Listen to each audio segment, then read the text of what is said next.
Anduril Industries has received a contract from the U.S. Department of Defense to supply more than 500 Roadrunner-M interceptor drones and pulsar electronic warfare systems with contract worth $249.9 million. Roadrunner drone is a small twin-engine jet aircraft that can take off vertically to conduct reconnaissance, patrol and intercept air targets.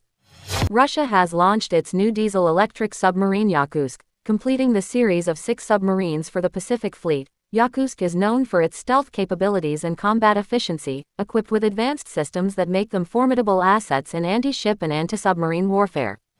The Republic of Korea Air Force has carried out live-fire drills involving the Taurus missile over the Yellow Sea. The F-15K fighter jet fired the cruise missile which traveled over 400 kilometers before hitting the pre-designated target in the Yellow Sea. Turkey has tested its new Levant short-range naval anti-aircraft missile system. The air defense system is equipped with 11 Sungur missiles with an infrared homing head providing direct protection to ship at ranges up to 10 kilometers.